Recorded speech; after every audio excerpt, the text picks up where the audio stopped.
Afternoon, everyone. I am Selena Babata, and I serve as the chair for the Executive Appointments and Government Investigations Committee. And today we will examine the nomination of Mr. Ivan O. Igisomar, who has been nominated by Governor Torres and Lieutenant Governor Apatang for the position of Secretary, Department of Lands and Natural Resources. These nominations require the advice and consent of the Senate, a procedure that is unique to the Senate. This hearing is a part of our democratic process, which involves the legislature exercising its authority under law to vet the education, experience, and character of each candidate in order to express its sentiments to the full body to either confirm or reject the nominee for the position they are nominated to. That is why we are here today. This nomination comes at a time of turbulent financial times. We each, as members of this body, have a responsibility to ask probing questions to determine the qualification beyond academic and professional standing. In this hearing, we will be asking questions of vital concerns to this committee and to the general public. Is there any member at this time who would like to make a statement? If not, I'd like to now invite the Special Assistant for Administration, Mr. Oscar Babauta, and the nominee to please come and join us at the table.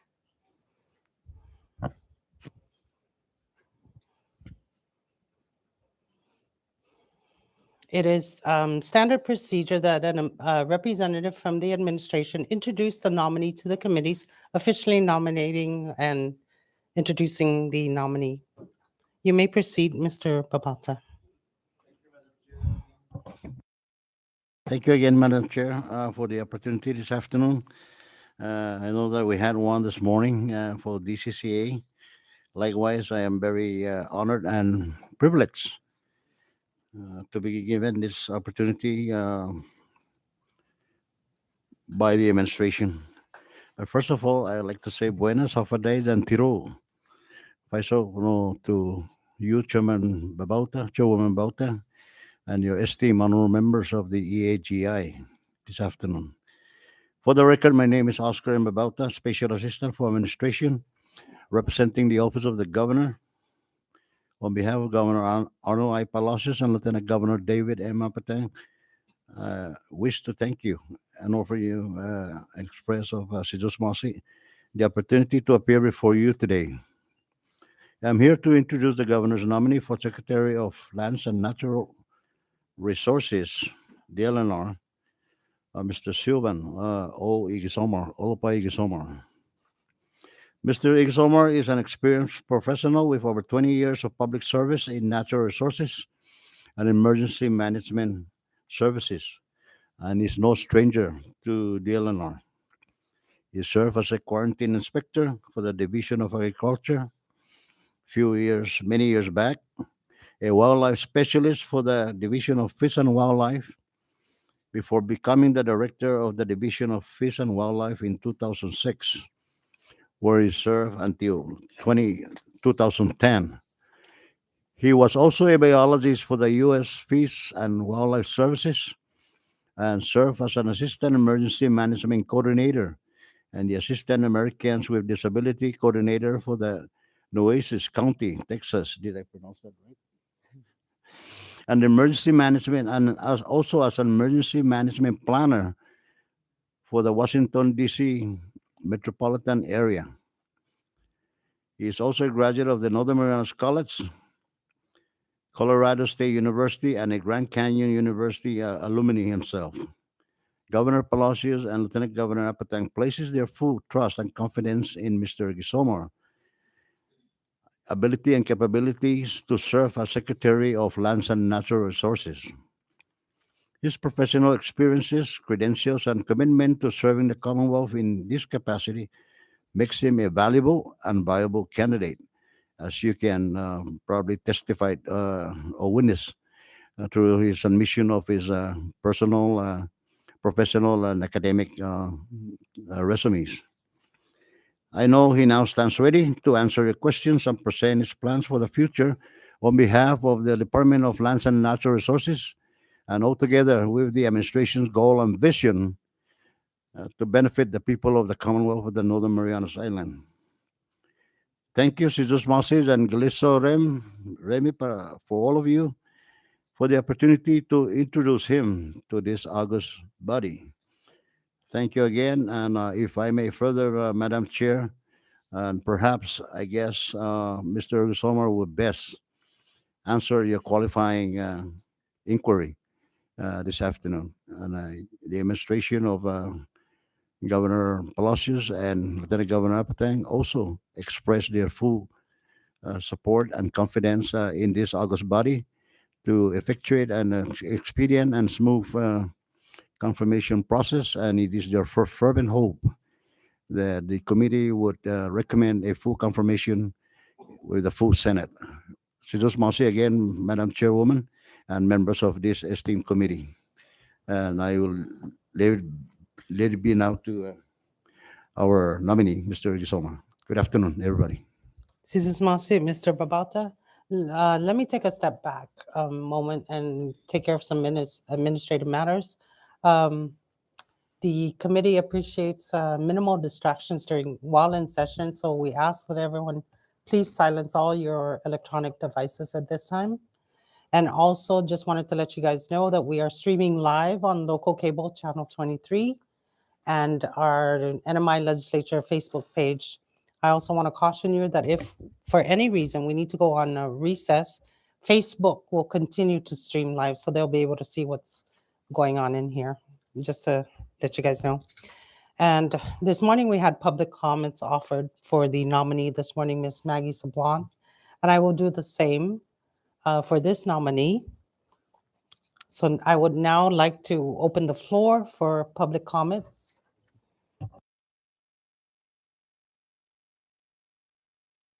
And I ask that if you are going to make public comments, please state the entity or the agency you represent, and we will allot 5 minutes for each speaker. Thank you.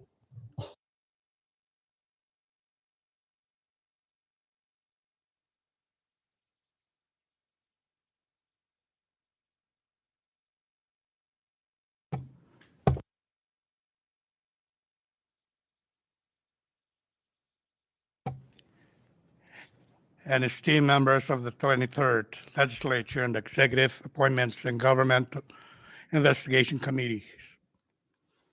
My name is Manny M. Pangilinan, and I am the Director for the Division of Fish and Wildlife. I am humbled to be present today to speak in support of Governor Arnold I. Palacios' nominee of Mr. Sylvan O. Igasomar to be the next Secretary for the Department of Lands and Natural Resources. I have known Mr. Igasomar for many years, since our early days of employment with the Departments of Lands and Natural Resources under different rank and file capacities. Mr. Igasomar is no stranger to the department. He worked for the Divisions of Agriculture as an agriculture quarantine staff and later worked for the Divisions of Fish and Wildlife as a brown to snake technician. Mr. Igasomar was given an opportunity to pursue higher education from a scholarship program under the Division of Fish and Wildlife. Upon completion of his education, Mr. Igasomar returned and became the Director of Fish and Wildlife. Later in his career, Mr. Igasomar worked for the U.S. Fish and Wildlife Services and eventually got his master's degree in public administration while in Texas working for a county government. Finally, he circled back, expressing his interest to serve the Commonwealth once again as the Secretary of Lands and Natural Resources. It is undeniable that Mr. Igasomar possesses the education and work experience required for this position. He strikes me as a hardworking, committed, and diligent person. As being the former director of Fish and Wildlife, I am confident that Mr. Igasomar has acquired the knowledge and understanding of the division's programs, particularly the Endangered Species Act, the Magnuson-Stevens Act, and the obligations of the territory on the management of federal grant awards. The staff and management greatest challenge under the Division of Fish and Wildlife in carrying out their tasks is having a department head who does not have a clear understanding of what their mandates are and making politics the forefront of their decision-making process. This may be attributed to a lack of commitment and understanding of their principal responsibility as stewards of our natural resources.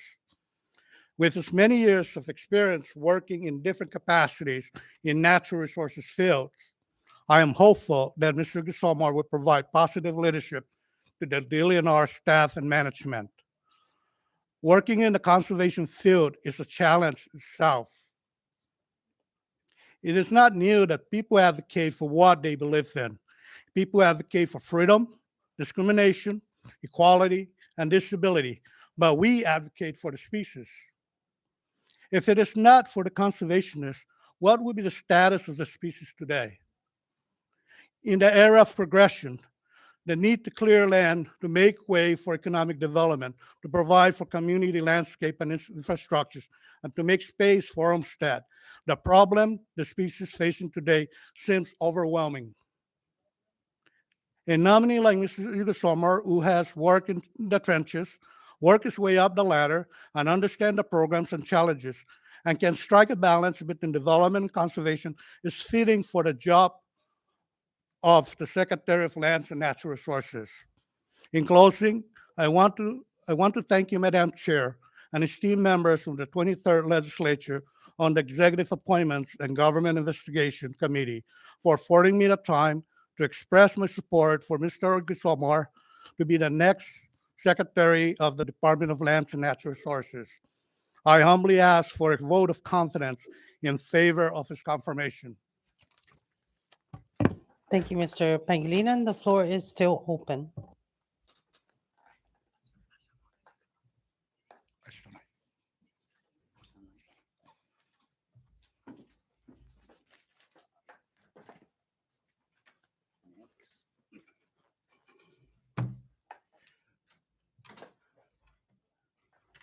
Thank you. Good afternoon, Madam Chair and this distinguished body. My name is Felix Nogis. I'm here on behalf of Carolinian Affairs. I just want to acknowledge the overwhelming support, relatives and friends that are here. It it more or less made a statement on behalf of the Carolinian community that we're all in support of Mr. Igisomar, assuming the position of Secretary for the LNR. With that, I also hope that this body will also concur in giving Mr. Igisomar confirmation for the position. Thank you very much. Mr. Nogues, the floor is still open.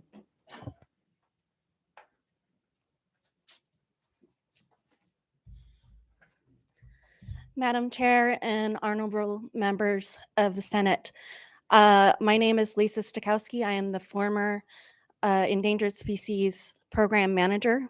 I have been in CNMI for almost 5 years. I have only recently become acquainted with Sylvan Igisomar, but he has struck me as smart, curious, observant, and very knowledgeable about those aspects needed for the Department of Lands and Natural Resources Secretary. He's been very proactive in the few weeks that he has been in office, and I expect great things from him. With that, I would like to offer my support for his nomination and hope you will confer. Thank you, Ms. Stokowski. I hope I pronounced that right. The floor is still open.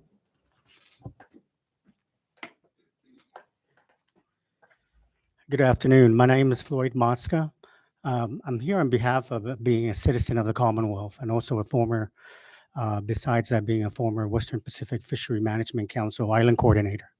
So, dear Honorable Senator Babauta and the members of this body, I am pleased to recommend Mr. Sylvan Igisomar for the position of the Department of Lands and Natural Resources Secretary.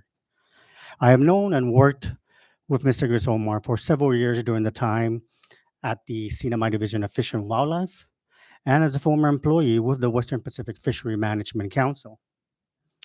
I found him to be reliable, efficient, and constantly prompt.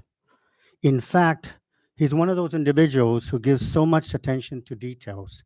Numerous times I would have these questions of who said, what happened.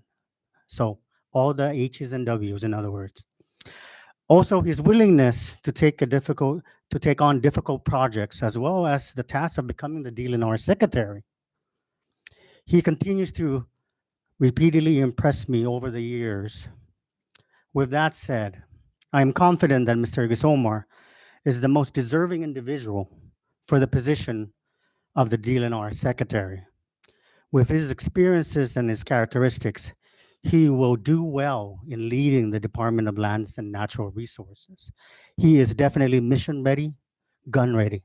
Thank you. Thank you, Mr. Mosca. The floor is still open.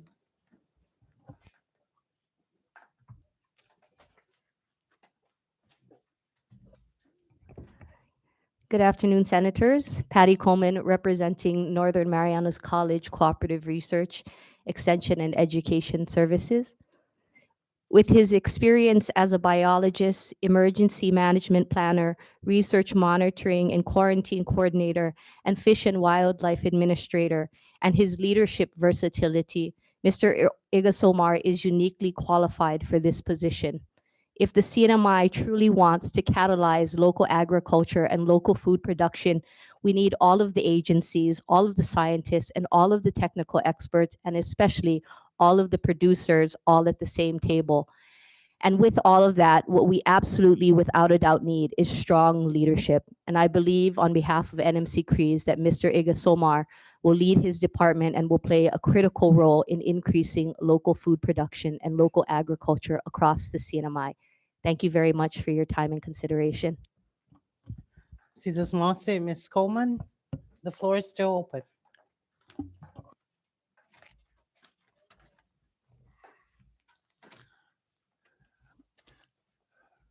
Good afternoon, Madam Chairwoman and members of this august body. My name is Jack Ugomoro, and I am here to support the nomination of Mr. Shuvan Olapai Igisomar to be the next Secretary for the Department of Lands and Natural Resources. When I first met Shuvan, he was working at the Division of Fish and Wildlife, and I was working for the Western Pacific Fishery Management Council. He was working as the brown tree snake specialist and wildlife technician before he went on educational leave to further his education regarding his work at the Colorado State University. He returned, worked, and eventually made his way up to become the director for Division of Fish and Wildlife and established himself as a leader within the department. In his work, he recognized the importance of traditional and cultural practices and that the Chamorros and Rufaloas are the first stewards of our land and ocean. Mr. Igasomar is no stranger to our turtle program, the mitigation bank, the snake program, the bird sanctuary, endangered and invasive species, the wildlife habitat, and fishery management. He was respected by the staff and his federal counterparts. In his acting capacity, he has dealt with a lot of issues the department needs to care, including the financial challenges ahead, finding hearing officers to hear cases involving fishing, farming, and other permit violations, working toward the completion of FEMA-funded projects, and so many others, to name a few. Mr. Igasomar is young, perhaps the youngest to ever hold this position. He is smart, a team player, and I admire him for his thoughtfulness in dealing with issues by weighing them out before taking a position. His education and experience will serve him well in his new capacity. Madam Chairman and esteemed members of this body, it will be an honor to work with him again in my capacity as the Director for the Division of Agriculture, and I kindly and respectfully ask for your support to accept his nomination to be our next Secretary of the Department of Lands and Natural Resources. Thank you, Sidus Masi Zan Hiliso. Hiliso, Mr. Ogumoro, may I ask that if you would like to turn in your comments, please submit it to the Sergeant at Arms. Thank you. The floor is still open.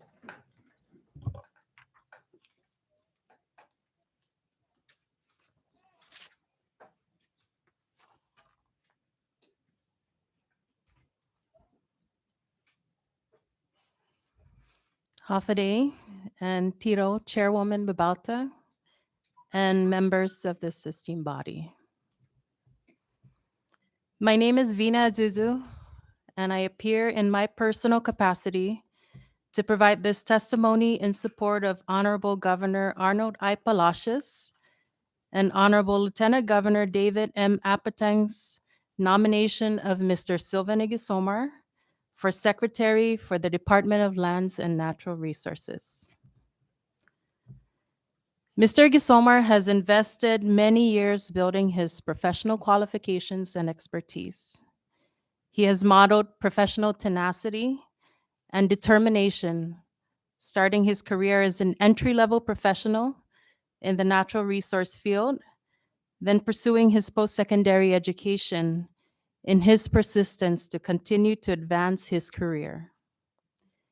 He returned home and continued to serve our community, eventually becoming the Director of Fish and Wildlife. He later obtained his master's degree and expanded his work experience to include emergency management and natural resource work with federal agencies.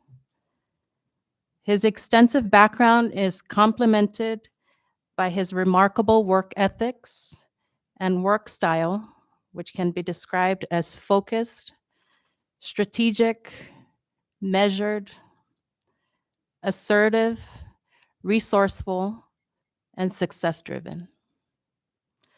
With over 20 years of education and work experience combined, Mr. Igisomar easily meets the qualifications of the position and will certainly be able to effectuate significant progress for DLNR.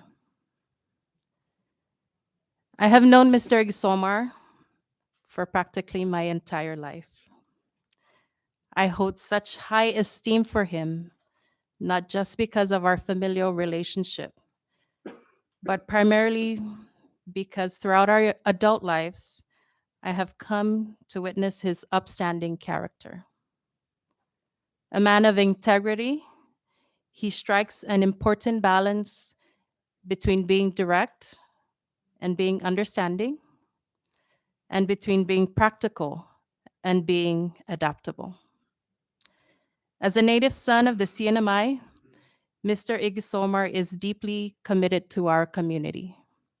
He spearheaded the creation of the Rafalawash Advisory Council, and even while his family priorities called for him to be away from his island home, he always sought out opportunities and ways to continue to contribute to our community. He has indeed modeled for me and many others the importance of service to our community, even in times when sacrifices need to be made. And Mr. Igisomar and his family are no strangers to sacrifices. Having made collective sacrifices and as an active military family, this appointment may also call for another sacrifice for them. But where there is purpose and a call to service, you can expect an affirmative response. Mr. Igisomar willingly responds to this opportunity to once again serve the community that he so loves. And in knowing him in his professional and personal capacity, I can undoubtedly say that we've got the right person for the job. Mr. Igisomar is an asset to DLNR and to our community. I respectfully ask for your favorable consideration of his nomination for Secretary of DLNR. Thank you, Sizus Masi and Hiliso. Sizosmasi, Ms. Azuzu. The floor is still open for public comments.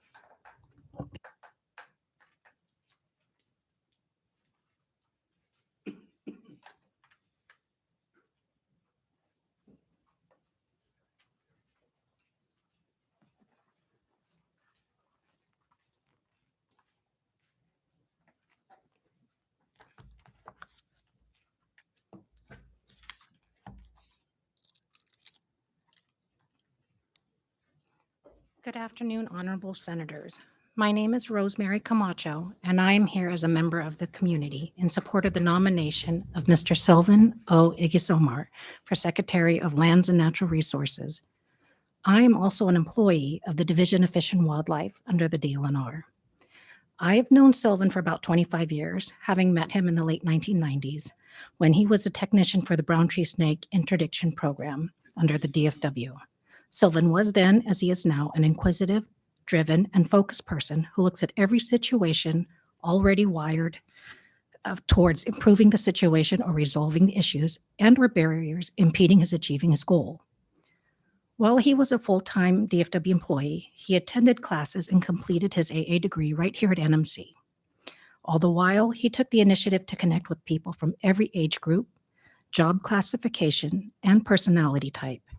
He is a natural networker who inherently leverages resources to maximize accomplishments while minimizing deficiencies. He assembles groups of teams and places his full energy towards accomplishing goals where every member is a winner.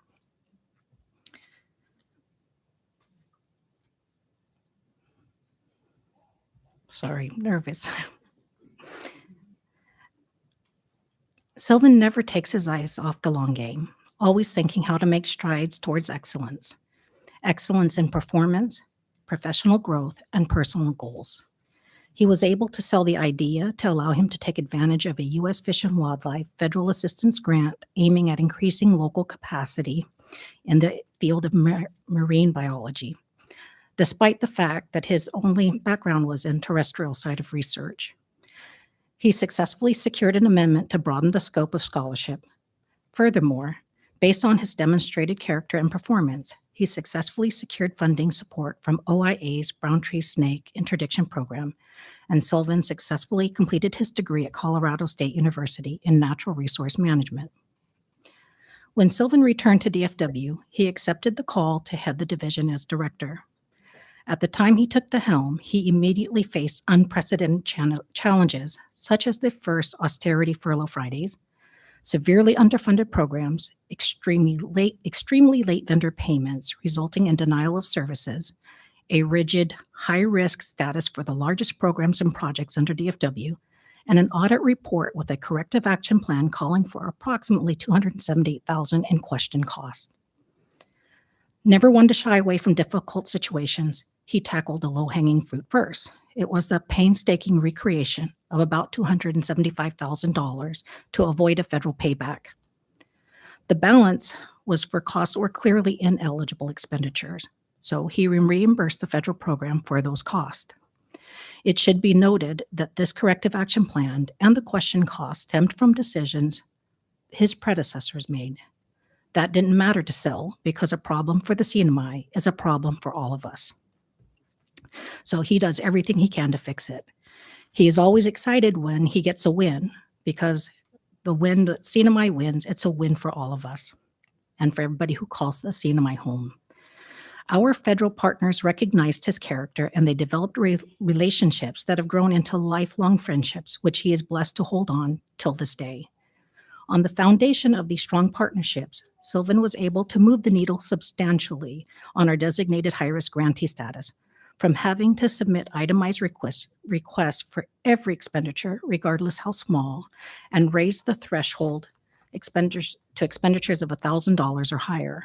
That increase in efficiency allowed the DFW to gain great strides. Under Sylvan's leadership, we experienced the largest growth for the first time, increasing our professional capacity. That increased bandwidth allowed for successful completion of the first ever Wildlife State Action Plan and the Saipan Upland Mitigation Bank Agreement. That accomplishment was so impressive, it was considered the gold standard for our region, and our staff was asked to present at several national conferences. There were many firsts under Sylvan's tenure.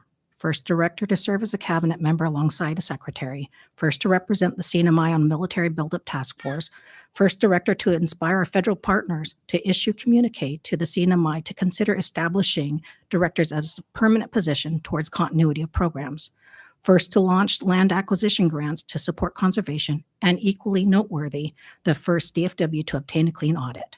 In fact, the DOI auditor personally told me that in all of his 20-year tenure at that time, he has never seen an agency receive a clean audit. The only findings were for processes outside of the division and its control. Under Sylvan's leadership, our funding grew year over year. Staff morale was high, as they were confident under his leadership and with his leadership. That is because Sylvan has always been driven and focused, yet balanced with a generous heart. He is loyal and honest and will not sacrifice doing what is best for those whom he is charged with their care. I remember the day he met the love of his life, Christine Torres Igasomar. Sylvan retired from public service to support his wife in her military career. Sylvan never wanted to waste time, also achieved his master's degree while he relocated with his family throughout the U.S. mainland. He followed his wife, Christine, and their 2 sons until they relocated back to Guam. You will be hard-pressed to find a more dedicated leader than you will find in Sylvan. He always gives more than he asks of his staff. He inspires us to do better and to be better. He inspires us to realize that personal and professional excellence is not just possible for each of us, but it is our responsibility to strive for. Thank you for allowing me to share my perspective. Cesar Mase, Ms. Camacho, may I ask you to turn in your comments to our Sergeant at Arms? Thank you. The floor is still open.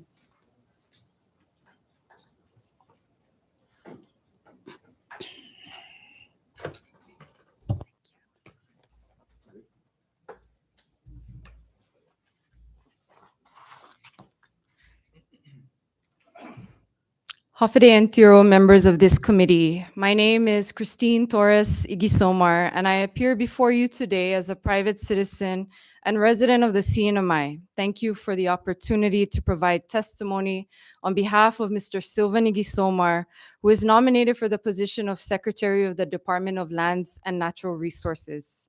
I have the great fortune of being Sylvan's wife, and I believe my perspective will provide you with valuable insight into his education, leadership, and character, things you would want to hear as you decide on his confirmation for the position.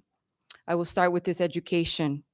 It only makes sense that a Secretary of Lands and Natural Resources have a degree in natural resource management. Moreover, the CNMI selected him to obtain this degree from one of the best undergraduate programs for this field of work. And it is the CNMI who should benefit first from his knowledge.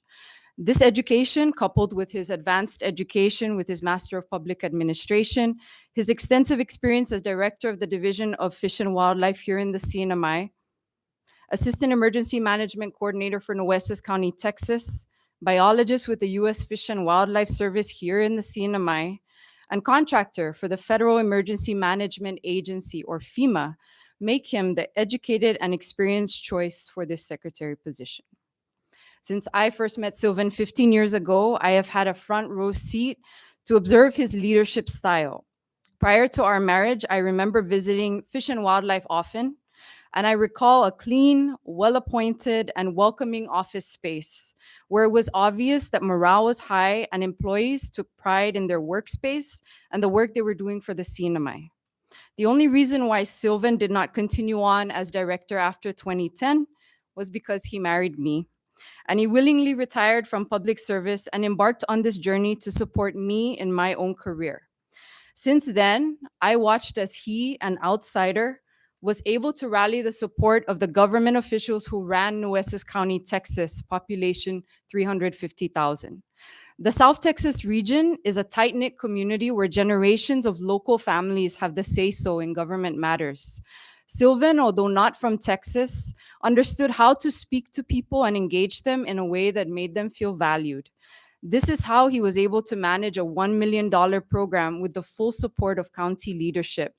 If Sylvan could do these things as an outsider in a tight-knit community far from home, imagine the goodness he will bring to the department and to the CNMI. And I will say this for Sylvan's time as a FEMA contractor. He received that position without an interview.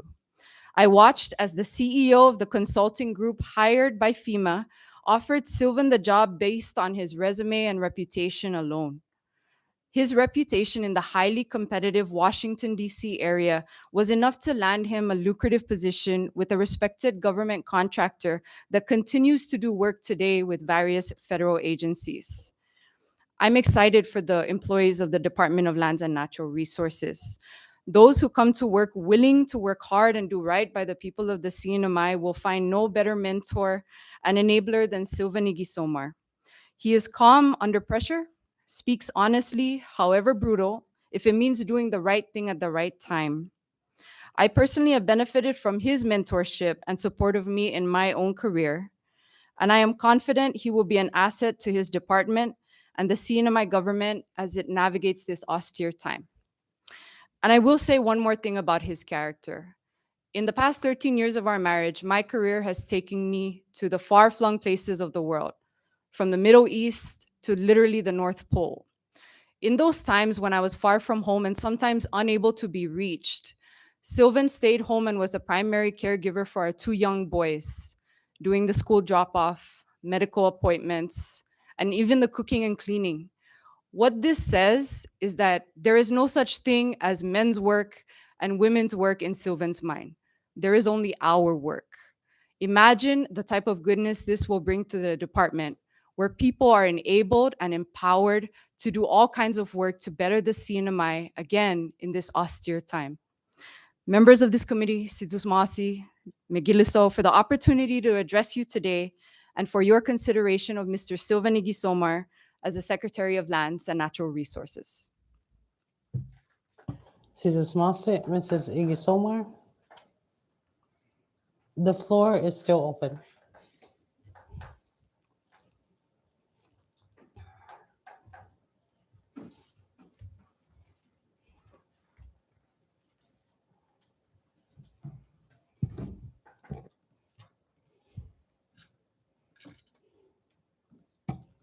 Thanks.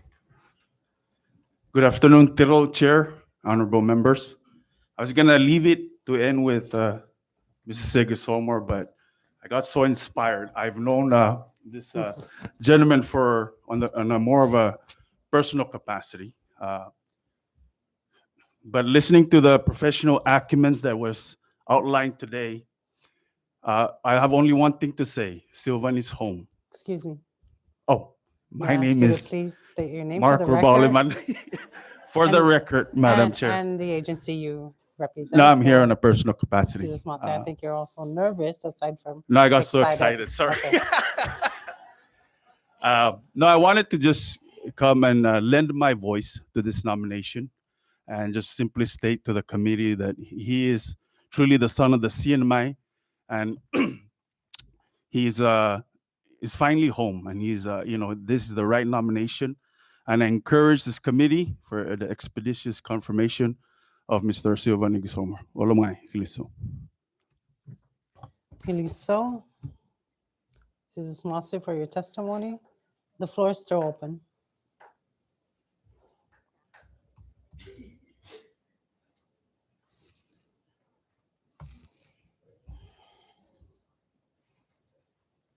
Anybody else excited enough?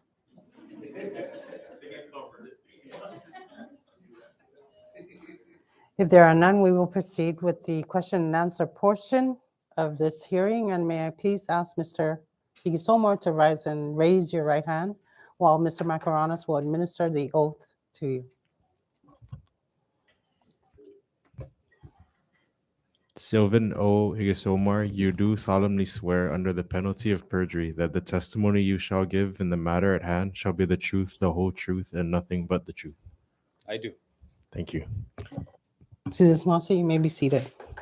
And before we begin with the questions from the members, I'd like to also state for the record that we received support letters of support from this nominee, Mr. Igisomar, from Mr. Ryan Regis of the Saipan and Northern Islands Soil and Water Conservation District, Mr. Francisco Rabauliman, Mr. Kurt Kessler, wildlife biologist, Mr. Vicente A. Camacho, a longtime employee of the Division of Fish and Wildlife, Mr.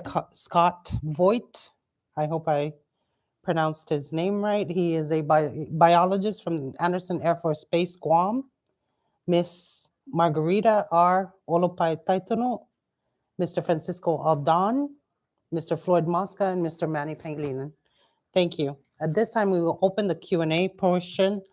Now, to the members of the audience, you're welcome to stay. You don't have to, it's optional, but we will begin the question and answer portion at this time. Before we open it, I would like to afford the opportunity to Mr. Igisomar to introduce any family members he has here that are present, and also to give his statement if he so chooses.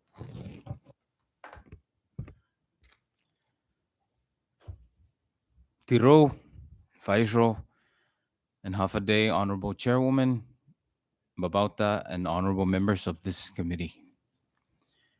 My name is Sylvan Olopai Gisomar, and I appear before you deeply touched and inspired to be considered for this position of Secretary of the Department of Lands and Natural Resources by Honorable Governor Palacios and Honorable Lieutenant Governor Apatang.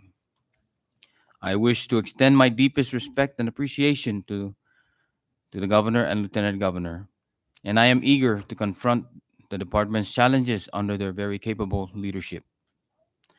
I am excited to join the members of the department's rank and file.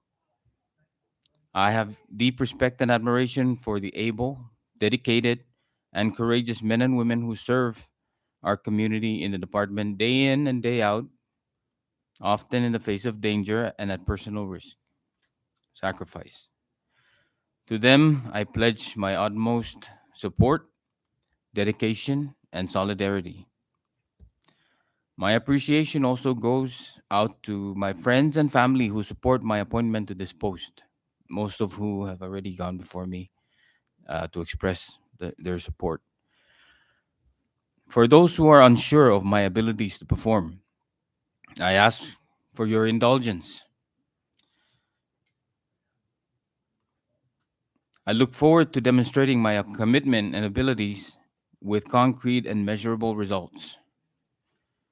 I wish to extend my most special thanks to my beautiful and superstar wife, Christine, and our two amazing and dutiful boys, Landon and Christian, for their understanding and willingness to allow me to give this kind of service to our people of the CNMI. I also extend this special thanks to my mother-in-law, Connie, for sharing in our journey of service. I wish now to navigate towards several short-term and long-term goals should I be confirmed to lead this department. I am familiar with DLNR as I have represented the department in various capacities and sat on various committees. I aim to reestablish relationships with our partners to demonstrate my willingness to engage in endeavors that benefit the CNMI immediately and for our future generations. I aim to personally acquaint myself with each division and dedicated staff. I pledge my commitment to address their concerns. I pledge to give my every effort to resolve issues that are at the earliest possible time and not delay the process. I also pledge to give my honest perspective to ensure we maintain a transparent and standardized practice to provide as equitable process as possible. I am an optimist, and I am full of hope about the future of our CNMI. Let us work together for a CNMI that can deliver more and better for our people. I am excited for the opportunity to work with both the employees of DLNR as well as our community in this endeavor to balance our need for the use of our natural resources as well as our desire to conserve these precious resources for our children and our children's children for many years to come. I thank this distinguished body for the opportunity to express my desire to step up to the plate and now stand ready to address questions or concerns you may have. Hiliso, Sizus Maasi, and thank you. Jesus Mase, Mr. Igisomar. I will now open the floor for the Q&A portion, and I recognize Senator Dennis Mendiola. Good afternoon, Mr. Gassomer, Acting Secretary. So we had the privilege to go through your resume and a lot of the supporting documents that was given. And to be quite frank with you, it's very impressive. So the question is really not whether you're qualified in terms of your credentials, because I think your resume speaks for itself. But as you stated in some of your or in your opening remarks, we'd like to know just really what is the goal, what is the plan to try and bring the department past this trying time in terms of economic hardship. Thank you. Thank you for that question. There was a time when economy was great. There was not much to worry about.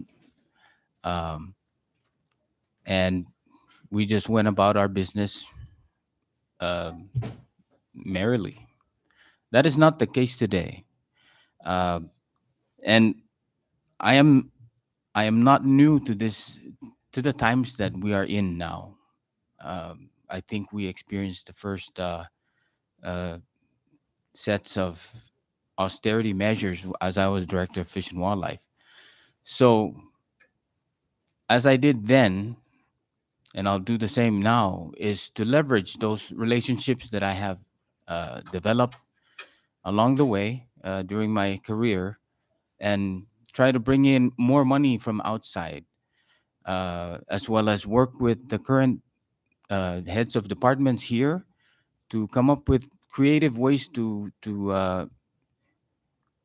create revenues from what we have on island, the grotto, Manigaha, those kind of things to improve. At the same time, look a little closer at our current policies and see if there's some things that need to be improved to pave the way for easier economic activity. Thank you for that. Mr. Gasomer, really, I think this body can just move into confirmation already. But we have to go through the process. So forgive me if I may if I ask more questions. But I think my chairwoman will be on me if I don't. So the next question that I have really, and I kind of like the statement on one of the testimonial, the guns ready. So I'm really excited in terms of a lot of the resume that you've that's presented here. I see that you've brought or you work with a lot of federal partners and you brought a lot of federal funds to the work site or whatever endeavor you had then. And I asked that if we can actually leverage that and try and bring more, if not, if you haven't already, try and maximize that and bring more federal funds and try and use that to try and get, the services provided for our community. That'll be outstanding. As you mentioned earlier, that you have a lot of relationship. Some of the testimonials that was presented are really from a lot of your federal partners, and that's, that shows a lot of character. And, I commend you for that. So I ask that if possible, to continue to maximize that. If not, try and continue to build more relationship and leverage more of those relationships to try and benefit our people. So that's really not a question, it's a statement, but thank you, and I yield for now, Madam Chair. Thank you, Senator Mendiola. Are there any other members who would like to pose questions to the nominee? Chair. Recognize Senator Paul Minglonia. Thank you, Chair. Buenas, Secretary. This morning, our first public hearing before us came Maggie Sablan, and my question to her was, are you really sure you want to accept the nomination of Governor Palacios? And she kind of hesitated, but she gave a good answer. Her sacrifice, though, is somewhat different because she has to come out from retirement, right, and go into this department, a huge department, CNCA, and so that's a big sacrifice from retirement to back to employment. having a boss, right? And it's bad enough you already have a boss at home. You're gonna have another boss at CNCA. So my question to you is: are you really sure, Secretary, you wanna leave Lieutenant Commander in Guam with the two boys, and you're gonna be working here in the CNMI, handling a big department also? Uh, y- you don't have to answer that. I just wanted to throw that out. Actually, I'd like to hear him. So Answer the I just want to question. emphasize the sacrifice that you're actually making. No, I really don't have a lot of question, but I want to throw this out because I call up our resident director in Rhoda, who's been there for more than a term, 2 terms already, and ask him what question he wants us to bring out. So it's just very easy topics, and I know that you're an easy person to call and have a meeting. By the way, 2 weeks ago, I think I call you up. Maybe the lieutenant commander doesn't know this, but I call you up about 8:30 in the evening because there was a meeting with some lawmakers, with some business people here with concerns, and you came within minutes. This is the type of person that I know you are. So, but I just nonetheless want to put this out for the record. So our resident director doesn't think I'm not bringing out his concern. One of his concern is with regards to the Sabana farm plots for to allow them to use it for organic farming as long as they use organic farming practices. That's one. The other one is on the rhino beetle projects. He thinks that there are issues with processing personnel, promptly. They're causing delays, and also paying vendors from this grant money. So the money's there. It's just I think there are issues with paying the vendors for the coconut rhino beetle eradication project, invasive species projects, and endangered species grant monies. So the money's there, just the payment. So those are some of his concerns, and I just want to point that out. The other one is I think in the last legislature, the delegation passed actually a local law, Senate Local Bill 22-02. It's to amend the prohibition of certain activities within the Sabana Heights, Talag Haza, and the Chensun Park. This is under Rota Local Law 901. And they have a beautiful project up there by the mayor and also by, I think, there's a project for a coffee project also there that's being held up because of that concern, and also the installation of the DF EMS antenna repeater station. I believe that's still an issue, as well as the 360 trail and overlook project. These are very good projects up to Sabana. If any of you have been up there, there's a plan by the Rota leadership to put out like 4 or 5 lookout points so that you can actually have a panoramic view of the island. And so those are concerns that I don't know if that can be addressed administratively, but I have actually prepared the legislation to introduce, but it's going to take months before this actually finally goes through because you need 3 appearances in our sessions. But somehow this bill was passed, but it was vetoed for some. I don't know what is the reason that they veto it, but it was a very simple bill. I hope that not only assists in pushing the project forward, but also following through that we support their plans. No, so I guess that's what I want to bring out with regards to the Rota issue, as well as also maybe Senator Don or Senator Dennis who have some more stuff on the custom issue. I know that that's under the law. There's this custom inspection between the islands for endangered species, and I guess we just need to do more education.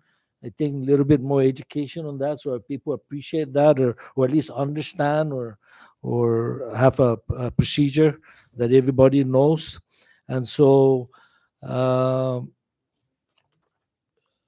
just, for now, I'll yield, and if there are other concerns later, after giving the others a chance, I will come back. But this is Masit, Chair. Thank you. Thank you, Senator Mangonia. Would you like to comment on any of the issues he raised? Yes, yes. Thank you, Senator Paul. First, I wanna also share that I too am a retiree coming out of retirement. Uh, but unequivocally, my answer to your first question is yes. But the way you made it was kind of weird and uncomfortable. We're here for service, and we're very excited to do so. Um, let me try to. Yeah, and you're aware we're freshly back from the stateside, so a lot of these things I would appreciate a little bit of latitude as I get fully immersed into them. We are absolutely here to help also Road Antinian as a priority for projects. Um, I am aware of discussions regarding the Savannah farm plots. Um, it's stuck somewhere on somebody's desk, and I need to go find out what's happened to that. Um, the vendor payment issues, I think that is a CNMI wide issue that needs to get um, improved on. Um, Definitely, we're gonna work with resident directors and mayors regarding invasive species as a whole. That is, there are so many critters out there that are really bad for here: fire ants, brown tree snakes, rhinoceros beetle, uh, and plants that we have several of those here that we need to control.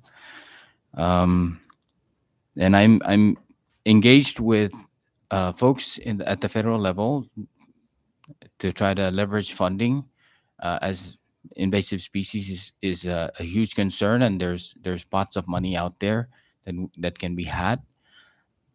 So we're pursuing that already in my 4 weeks at the office. I am unaware of the coffee projects, but again, we're committed to engaging and supporting whatever projects out there uh, to build capacity and economic activity on all the islands. With respect to the customs and biosecurity, I'm also learning the history of that. It was new under the previous administration, executed via executive order, I believe, to transfer quarantine under the customs, and now it's a customs biosecurity. I'm learning about that, and if that covers all our bases, and happy to help work together with customs to make that successful. Thank you. Thank you, Mr. Igisoma. How long have you been acting secretary? When did you report? 4 weeks. 4 March, weeks. yeah. Okay. February 1, I started.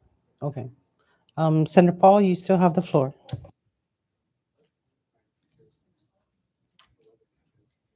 Senator Paul has yielded his time back to the chair. I recognize Senator Dennis Mendiola.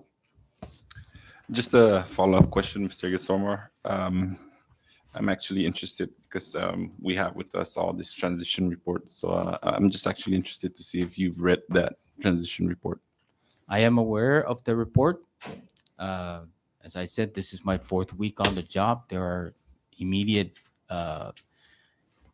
things that need our attention. The budget being at the forefront, trying to get creative and how to make sure all our department staff have 100% capacity to do the services that we give, and trying to get our department out of the hazardous office we're in right now to a newer building, and we're being helped with that. But I am aware that there is a transition report, and I will deal with it at the appropriate time.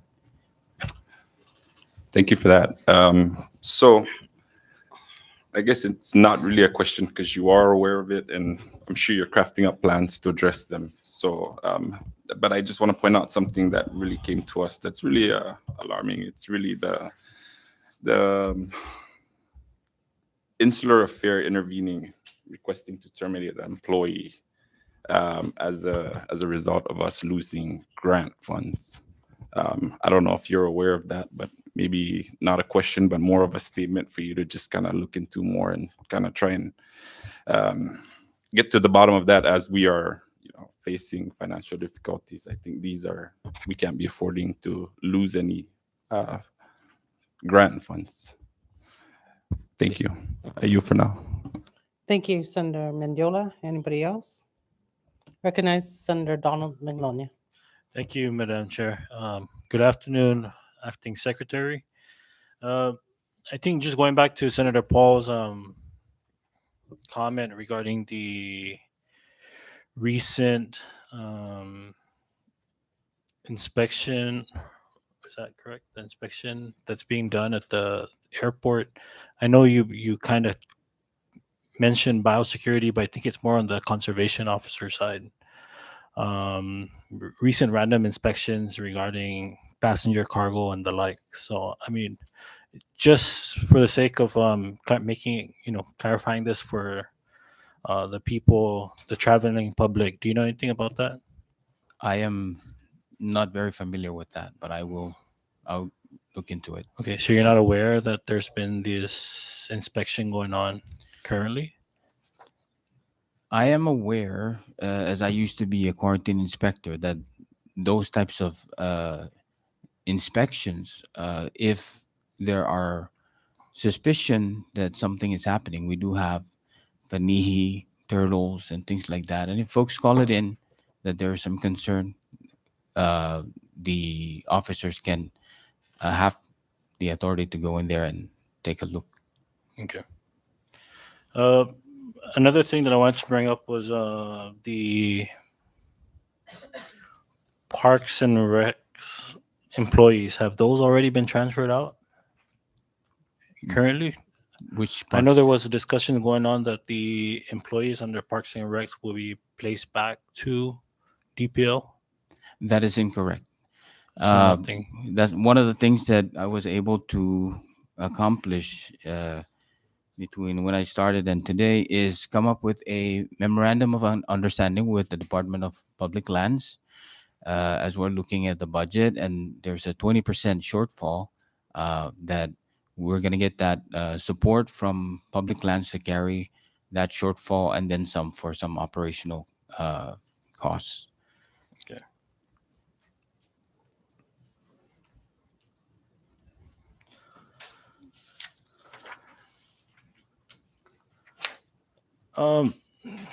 Actually, Secretary, there wasn't much done. I mean, sorry, there wasn't much information that is being published out in any website regarding the agencies, and that's just something that I wanted to bring up to your attention, and just something that you can consider should you get confirmed. It's just putting out a lot of these information for the public to see. I've tried Googling CNMI Department of Public Lands, nothing comes up. No official website for the department.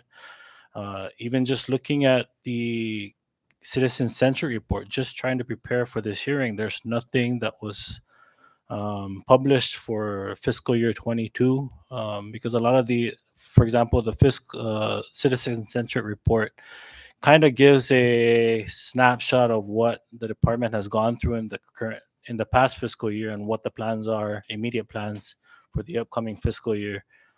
So nothing on 2022 was published, and just a reminder, and this might be something that will come back to the department, is that there are penalties for daily. There are daily penalties for a non-submission of that to the Office of the Public Auditor. So I just wanted to bring that up. But just because tourism, I mean, agriculture is such a big part of Rhoda, and I'm sure Tinian and Saipan as well, access to information on some of the resources as well as the services that are being offered by the department is lacking, and so I just hope that you can set that up so that more information is out there. And then the only other issue that maybe we can bring up or we can discuss later is something that I spoke to you about last week, and hoping to get some kind of update about that after this hearing. But yeah, for now, Chair, I yield. I just wanted to bring up those recommendations. Thank you. Thank you. Thank you, Senator Donald Minglonia. Is there anybody else? I recognize Senator Dennis Mendiola. Mr. Sommer, since we're on the topic of parks, I actually received some calls, and I just want to make sure that I address this again. So our job is really to legislate up here and help the department or the executive branch, in terms of policy, and if there's any clarity or if there's anything that we can do up here in terms of policy, I'm looking forward, and I'm sure my colleagues are looking forward to sitting with you, should you be confirmed, to address these policies. But something that a few concerns, parks, I'm not sure if they're tracking that there's charges, and charges of the parks are ranging from $20 to $25 in Saipan, but in Rhoda and Tinian it's not. And I guess this is also unfair for me to raise this, because I'm not trying to get our people charged in Rhoda and Tinian, but I guess it's just important for us to look at the charges here and maybe establish some kind of guideline, or how we charge people. I mean, we don't just pull out a number and just say we're going to charge people $20, $25, and more like a guideline to where it's reasonable and people can afford it. We all know that we're in the CNMI and there's always parties, so something that I'd like for you to look into, or if you have any comments on that matter. It'll have to be something I'll look into. Thank you. And I'll come back around and share what I find. I appreciate that. I yield for now. Thank you, Senator Mendiola. Anybody else? Recognize Senator Paul Manglonia. Yeah, it's not really a question, Chair, but like I mentioned this morning, the governor's fiscal task force, House and Senate, they're going to be coming up pretty soon with a recommendation as to how to amend our fiscal year 23 budget. And I mentioned this because I'm reading in the transition report that Department of Parks and Rec, for example, they have 1.3 million in ARPA funding, and I don't know what other ARPA money you are receiving that I know will significantly affect your department, secretary. So, but just because the task force recommends these cuts or adjustments doesn't mean we do not meet up with you. So I guess under REDP committee, the resources committee of the Senate, the members would have to maybe call you back in a few weeks, and we're gonna pretty much talk about all these recommendations. One of which is to actually take out Parks and Recs from Department of from your department to Public Works. So these are some of the discussions that we need to have, as well as proposals also to put, I guess, gates over at Marpi and Calavera Cave, and to start charging, put a booth there. Those are things that we need to discuss, have a discussion as we try to tackle our financial challenges, and also to help you out in your departments. And again, as the nominee this morning, I guess the department is fortunate because you have extensive experience in working with the federal agencies, and that's where we might have to lean on to supplement some of the cutbacks that we are making. So just to inform you that I guess we all need to come together in a few weeks' time and work out some of these adjustments that we're going to be making. I know that you just got in there getting, again, after decade or so back into the department trying to figure out what's going on. So the chair of fiscal affairs is Senator Donald here, and I'm looking forward to actually sitting down and talking about all these issues. No, thank you. Thank you, sir. Thank you, Senator Magnolia. Anybody else? If not, I'll go into my line of questioning. Mr. Igisoma, you mentioned that you've been at acting secretary for at least 4 weeks. I will assume you've had your time to do your rounds to the divisions. Is that correct? Is that a correct statement? Certain divisions that have, critical things that need to be addressed immediately. So I'm like surgically going after those that have high priority issues that need to be addressed. Okay. So you've not had an opportunity to observe or take a look at the serious matters also that plague the Department of Lands and Natural Resources, as highlighted by the transition report. And they are very serious. You also mentioned that you've read the transition report with respect to DLNR. Have you read its entirety? I am aware of it. I have not fully reviewed the entirety of the report, Okay. but certain things that really pop out at me that are immediate fixes that are Okay. glaring. I have attended to those. One of them being the OIA concern. That's underway. Thank you. So the transition report has identified serious issues among the divisions of, under a few divisions at least, under the command and control of DLNR Secretary.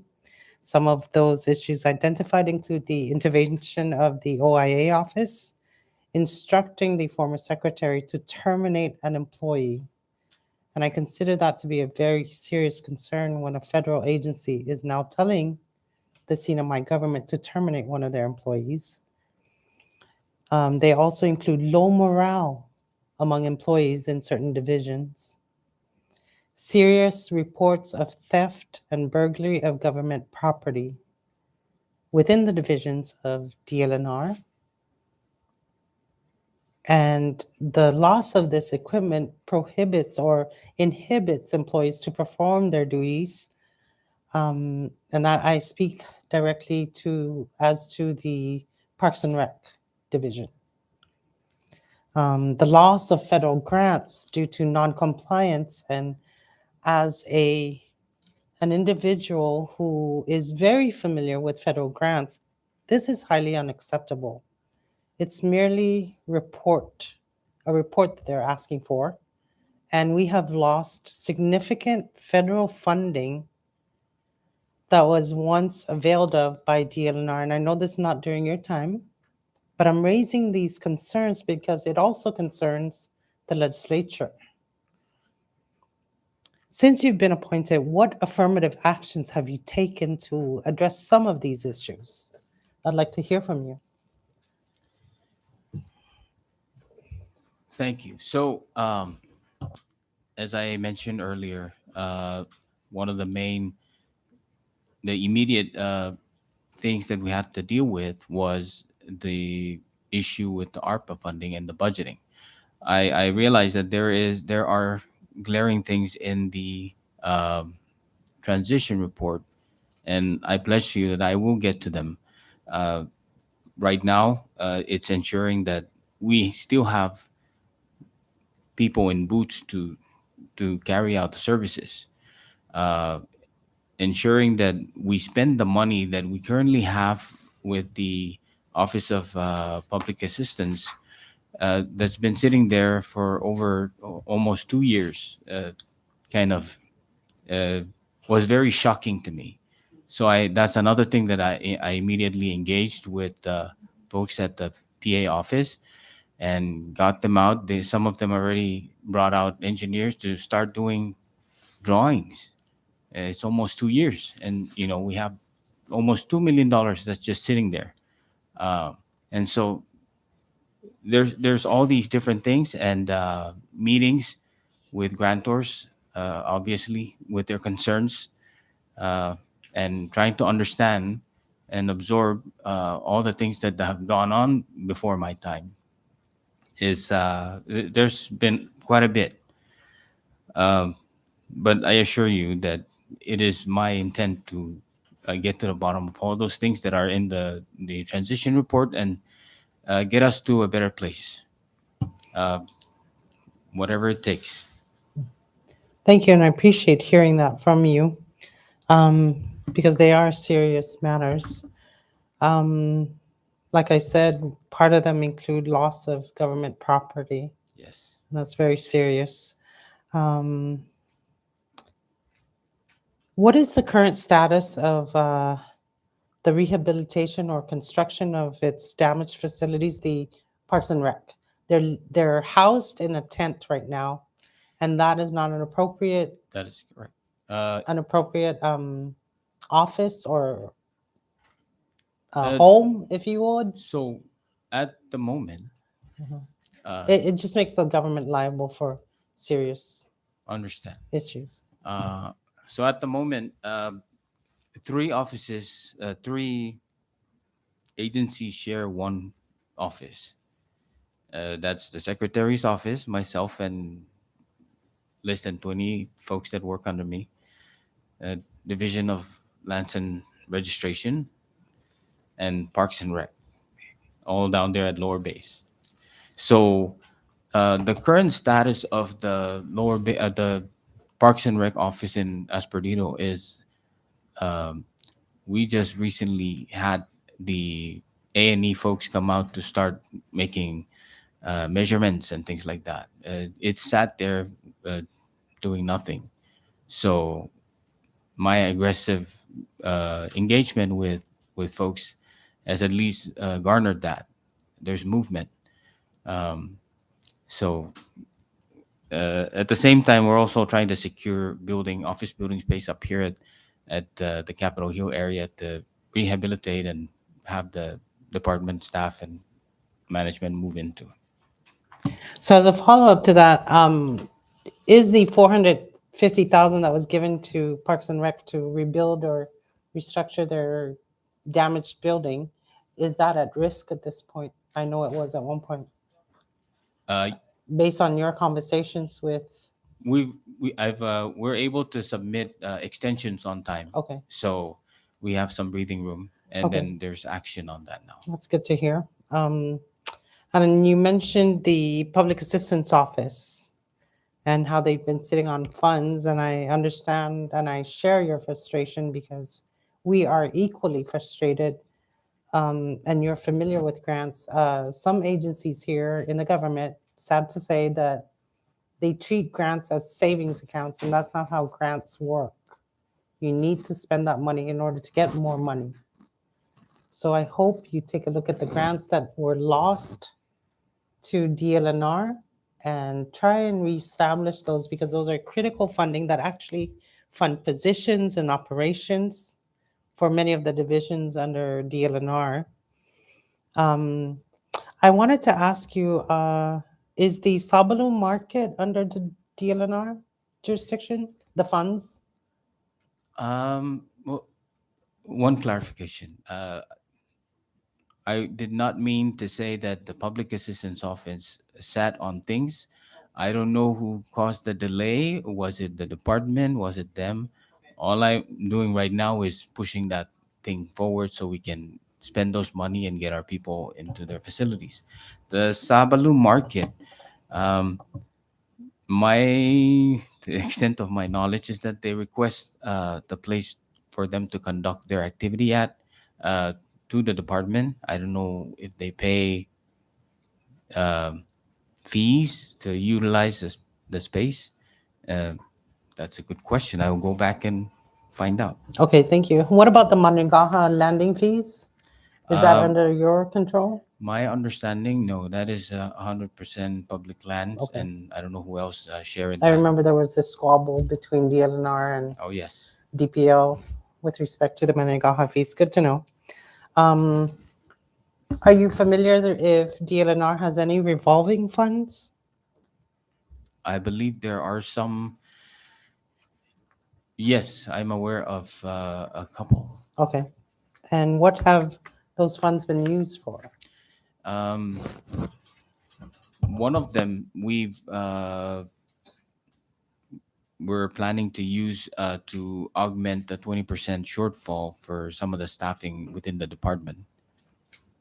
Do you know what the balance is on that? Approximately? Uh, less than $200,000. Okay, thank you. In your limited time as acting secretary, have you identified any big areas of concern other than the immediate financial situation we're trying to resolve with the administration? I think what I'm looking at are lots of opportunities for the different agencies to work together to maximize the resources that we have, and each of us get something out of our resources to help each of our departments. For example, we have several agencies that have overlapping jurisdictions. Okay. MVA, for instance, DLNR, public lands. And sometimes there is a fight over who should charge what and be in control of what. So I challenge my colleagues to sit down with me and come up with a better plan than come out here at the Congress and hash it out, who's owed what and whose jurisdiction is what. So that's where I'm looking to add value to something. Thank you for that.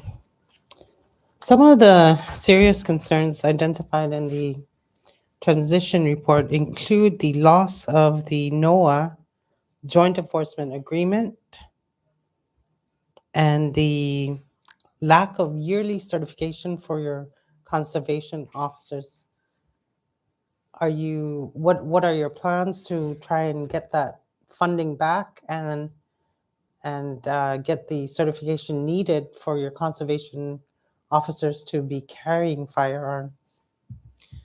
Um, That's a safety issue at this point, and liability too, I might add. yes, thank you for that. Currently, I have I'm trying to make the person who is in charge of the Joint Enforcement Federal NOAA grant that disappeared or that was taken away is reaching out to me to set up an appointment to sit down and discuss possibilities, and that is something that I'm eagerly looking forward to bring up and see how we can revive what was lost, essentially. No, with respect to enforcement things, uh, I'm surgically moving from division to division to figure out all the things that are happening and work with the directors to making things better out there. I understand the liability issue. I will make that one of my top priorities to work on. Thank you. Also, the Bounty Snake program in Tinian at least was shut down by the Department of Interior. And that's where the intervention of OIA that Senator Mendiola alluded to, that they had to request that an employee be terminated. The employee was subsequently not terminated and is actually being paid for by a different funding source, which we have come to now know is not appropriate. So I hope you're aware of that to resolve that issue. I also understand that the CNMI government owes $240,000 for the buyback of the transient dock. Are you familiar with that issue? How do you hope to resolve that?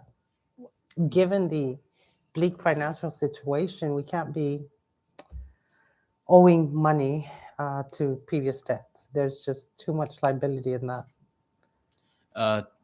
My limited understanding is that we're using funds accumulated by the landing fee, using that transient dock to pay it back. Okay. So it's generating funds, and that It's paying for funds, itself, in other words. yes. Okay. And we're, I think, at 40,000 left Okay. of the total. Hmm.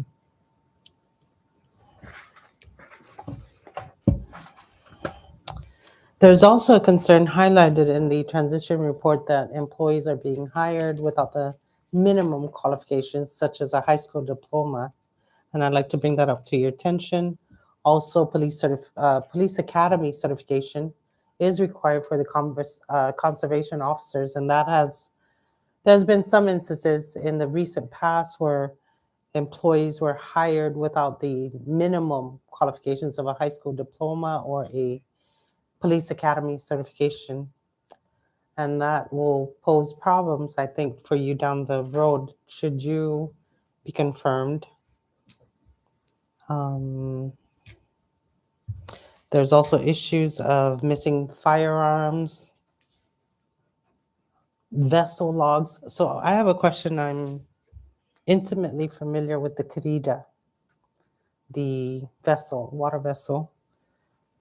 And in my previous term at the House, there were situations where the Querida was being misused for other than what it was intended to. And I'm glad we brought that up to light, and it's now been somewhat controlled. I haven't followed up, but I'd like to bring that up to your attention if you are not aware of that. Also, a vessel justice is temporarily grounded. What is the issue, and how do you hope to resolve whatever problems are with that vessel? I have not gone into that detail yet with the divisions, but I am aware of all the stuff that has happened in the social media and picnic tables and those types of things. So I am aware of the misuses that were filmed, and I'm going to be looking into that as well. Thank you. Does DLNR own a Zodiac? I'm not aware of that. According to the previous secretary, there was a Zodiac that was transferred to Tinian without his knowledge. I'm assuming that this is a water vessel that actually was owned by DLNR.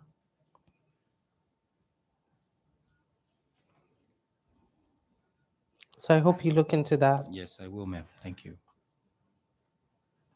And then going into Parks and Rec, we've already gone over some of the issues highlighted in the transition report. According to the transition report, there is low morale, and maybe partly because they don't have a permanent office space, but some of it also has to do, their morale has to do with the employees feeling that they have been abandoned. And I don't know exactly what that means. It wasn't expounded on the transition report, but I'd like to bring that up to your attention. Low morale is not good for any department. And for whatever reason, I'm not privy to it, but I'd like for you to at least look into that and see how your employees can help you further your mission at DLNR.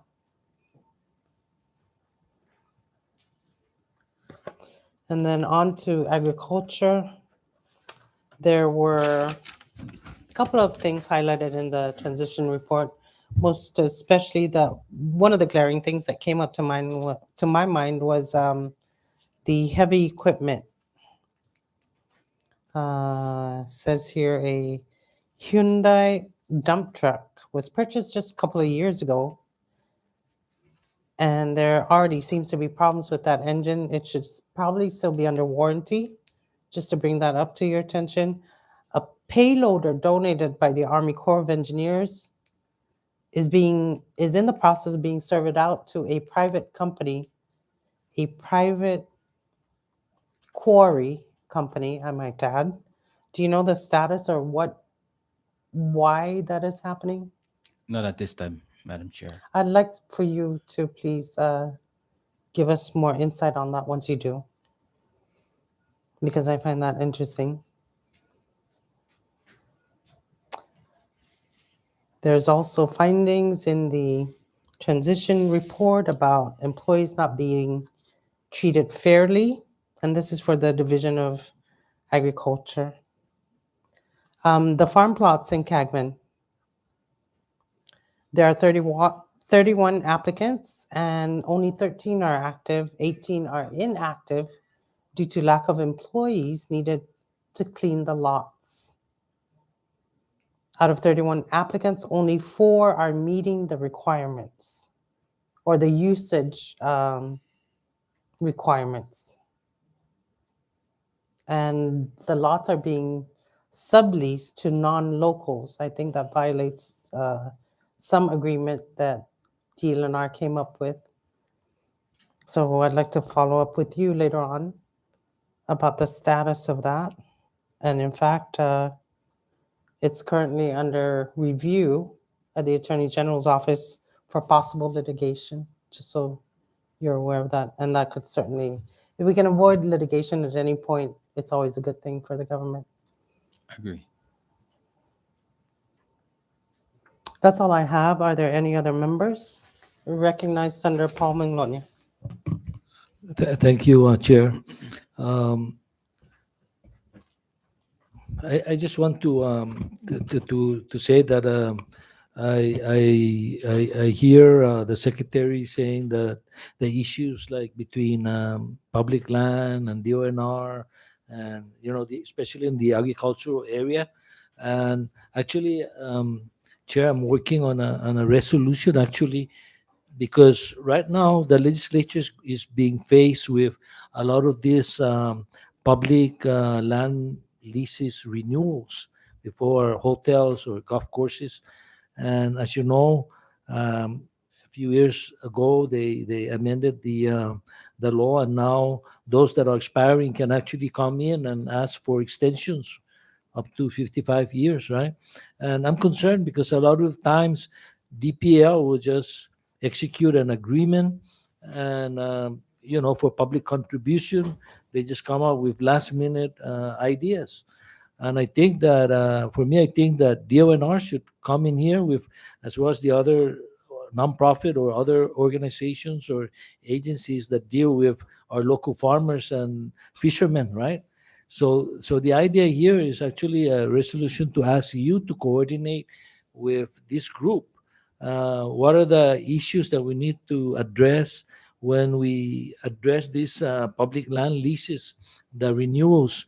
Because a lot of times it's just something that they think at the last minute and put it in there, but it's not what that will go out to a long way to help our farmers, right? And our fishermen and our local producers of like water bottling or other local products. And so we need that to assist us and the public land in coming up with what are the essential issues that we need to tackle, right? So that resolution, I hope I hope you can start thinking about that, Secretary, because let me tell you, like, just go to any of the hotels right now that are leasing public land, right? Go in there and go to their buffet. Do you see avocado there or mangoes when they are in season here in the cinema? You don't see any of that, right? Year round is just the imported watermelon and melon, right? There's no local produce there that they offer, or even now passion fruit or what is that, dragon fruit, right? So we need to force these companies that are leasing from us so that we can produce for them, right? And look at the water bottling, right? Companies we have here. In fact, on Rhoda we have a almost $2 million facility water bottling company that just closed down. But it's those kind of companies that we're supposed to assist, right? So that we can produce, sell them at these hotels that are leasing our lands. And so we just need a direction on how to put that into and build it into our leases and other where we give qualifying certificate, right, or benefits to businesses, especially from outside. So please help us with that. I'm working on the resolution, and it's something that I feel could go a long way helping our fishermen sell their cats and go a long way. Work with our Sabalu market and those people running the farm plots, and I'm talking about all the islands around because we all have land leases, right? So I just want to mention that, Chairwoman. Thank you.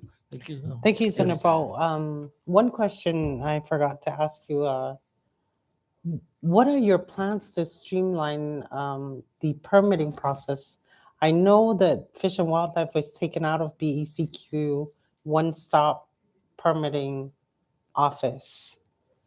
And that, sometimes we hear it from constituents and from other government agencies. It takes weeks, if not months, for permits to be reviewed by Fish and Wildlife, and that tends to slow down government projects that are being paid for by grants we received over the last several years. What are your plans to streamline the permitting process?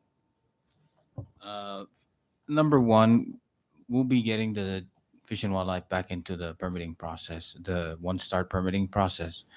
I was part of the inception of the one-star permitting process, and the whole goal is to uh, streamline that process, not just the way it goes around through the system, but makes it easier also for the person that has interest to do something. They just drop it off at one office, and that office spreads out to everyone that is part of that permitting process, and we all work on it at the same time.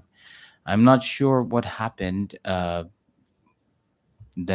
uh, uh, DFW got removed from him, but it is our intention to put it back there.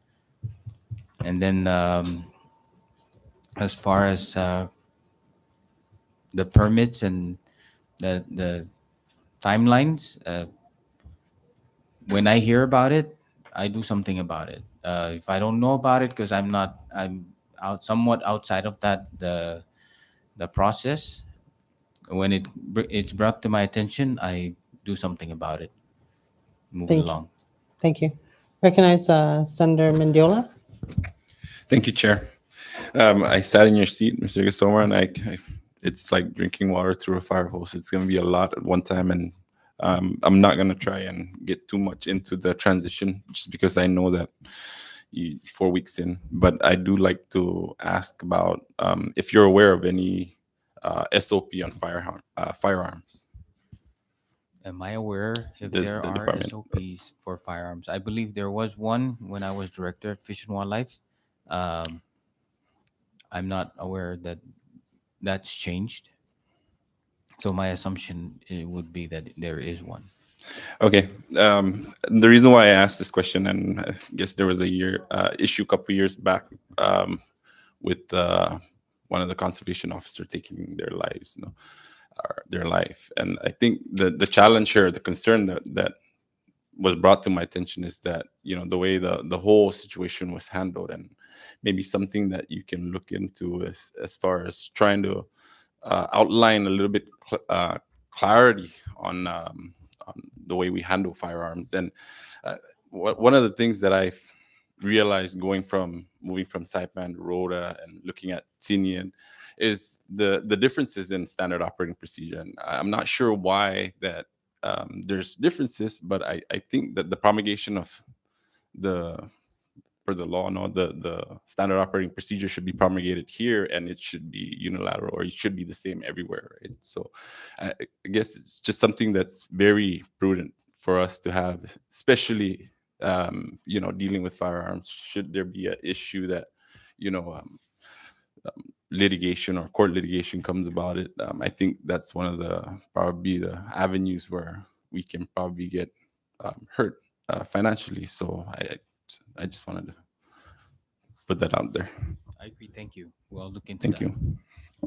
Thank you, Senator Mendiola. I now recognize Senator Donald Mingloni. Thank you, Chair. Just in closing, just a couple things to also consider. I know Senator Paul mentioned something about Sabana we tried to do legislation in regards to allowing for certain activities, and then also the issue I brought up with the conservation officer. But a lot of this, and the reason why it was vetoed, as well as the reason why conservation officers were going into, is because the secretary actually has a lot of power in the sense that they set these regulations, and so that was one of the main reasons why that previous legislation was vetoed, was because it was actually the secretary that has that authority to make the change without needing to do legislation. And so that's something that we hope you can consider, as well as, again, in addition to publishing information, a lot of the things that we would like to see is data on endangered species and game and stuff like that, because you, as if confirmed as secretary, you would also have the power to set seasons as well as additional seasons. And it seems like in the past with additional seasons, it's all up to this person said we see more deer, we see more crabs and stuff like that. But without actual data, we don't know what that number looks like. And so something to consider. I know the next time we may see you, aside from the actual confirmation, if that's where it's going, is a budget hearing. And so I hope that we can get more of those responses when that time comes. But one of the thing that was mentioned during the public comment was you got hired on the job without even an interview, and I can see that because your resume itself, if no one has had the opportunity to see it, really details out all the things you did in these agencies. And for that, that's a big part of why I would, at the end of this hearing, would also recommend to the chair and as well as to the members for your confirmation and the approval of your confirmation. And so with that, again, congratulations on your nomination to this position. And depending on how the rest of the hearing will go,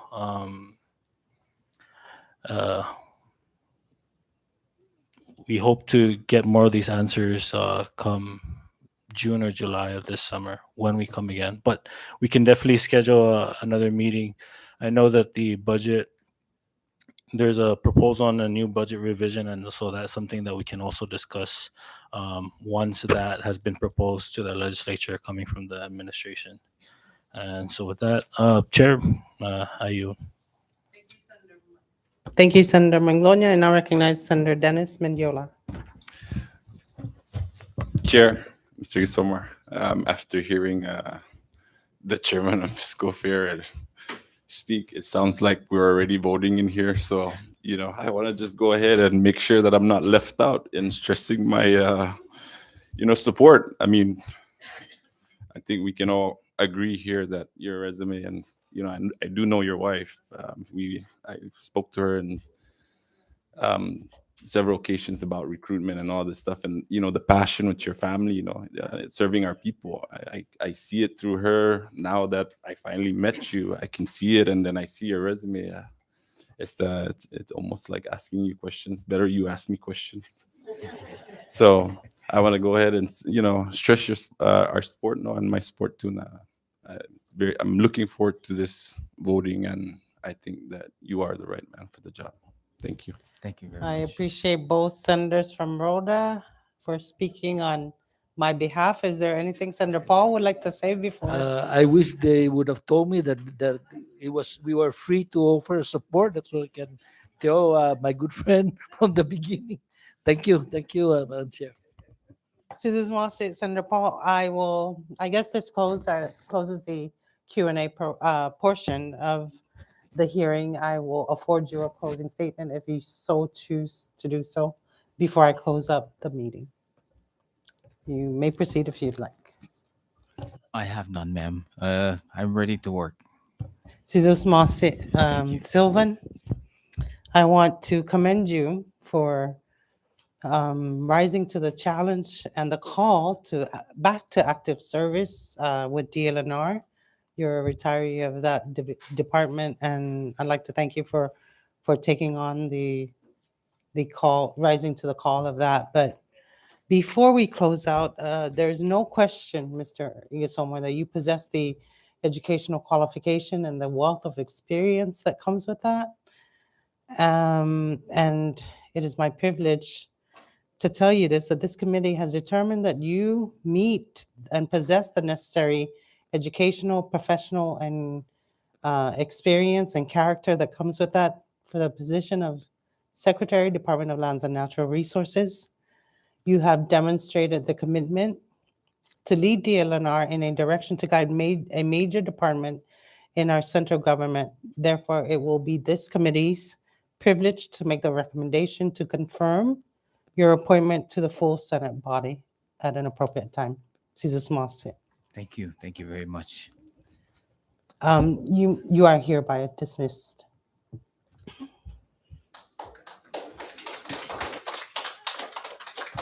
Short recess.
Thank you. We are back from recess. It is now 4:04 p.m. And at this next item on the agenda is miscellaneous. Do any of the members have anything to add to today?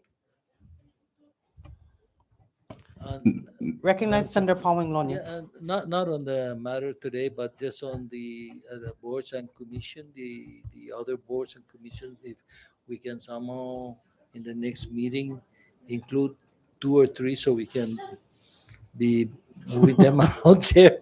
Thank you, No, Senator thank you. Paul, for that recommendation. Are there any other members who would like to add anything?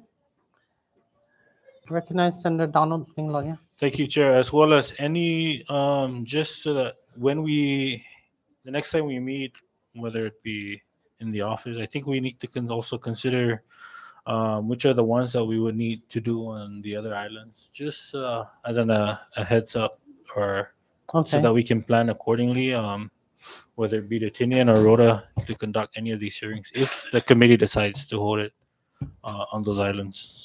Thank you also for that recommendation. I will check with the Legislative Bureau Director because they As you know, we have to bring LB staff, so it depends on their funding. Anybody else? If there are none, I'd like to recognize Senator Donald Manglonia for the proper motion to adjourn today's meeting. Thank you, Chair. With that, I move for the adjournment of today's committee meeting. Thank you. A motion has been made and it has been seconded. Are there any concerns or discussions on the motion? All those in favor, please say aye. All those opposed, please say nay. The ayes have it. Today's meeting is hereby adjourned. It is now 4:05 p.m.